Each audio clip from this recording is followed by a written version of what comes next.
পাহাড় থেকে পানির মতো গড়িয়ে পড়ছে লাল রক্তের নদী, যেন মনে হচ্ছে আসল রক্ত।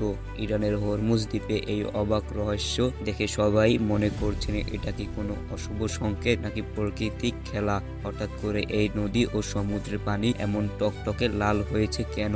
তার এই গুরুত্বপূর্ণ প্রশ্নের উত্তর জানা যাক। প্রাকৃতিক মাঝে মধ্যে এমন রূপ ধরে যা আমাদের কল্পনাকেও হার মানায়। ইরানের হরমুজ দ্বীপে দেখা মিলেছে এমনই এক রহস্যের বিস্ময়কর দৃশ্য। পাহাড়ের ঢাল বেয়ে নামছে অজরে লাল পানি, যেন নিজেকে বিলিয়ে দিচ্ছে নীল সমুদ্রের মাঝে, যা দেখলে মনে হবে আসল রক্ত পাহাড়ের ঢাল দিয়ে নেমে যাচ্ছে। সামাজিক যোগাযোগ মাধ্যমে এই রক্ত লাল ভিডিওটি ভাইরাল হয়েছে। আলোচনার ঝড়ে মানুষের মনে অনেক কৌতূহল জেগেছে। অনেকে বিশ্বাস করেন এটা ভৌতিক, আবার অনেকে বিশ্বাস করেন প্রাকৃতিক দৃশ্য। হরমুজ দ্বীপের এই দৃশ্যের কারণ হচ্ছে এই দ্বীপে খনিজ সম্পদ সমৃদ্ধ রঙিন মাটির জন্য বিখ্যাত।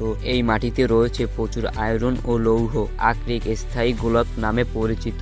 বৃষ্টিপাত হয় তখন পাহাড় থেকে মাটি ধুয়ে সাগরে গিয়ে মিশে। ফেনেস মিশ্রিত এই লাল পানি সমুদ্র ছড়িয়ে যায়, তখন পুরো উপকূল এলাকায় এক লাল টকটকে বর্ণ ধারণ করে, যা অবিশ্বাস্য এক দৃশ্যের জন্ম দেয়। এই অদ্ভুত পূর্ব দৃশ্যে উপভোগ করার জন্য বিভিন্ন দেশের পর্যটক এসে এই দ্বীপে ভিড় জমায়। আজকের ভিডিও এই পর্যন্ত। পরবর্তী ভিডিও পেতে চ্যানেলটি অবশ্যই সাবস্ক্রাইব করে পাশে থাকবে।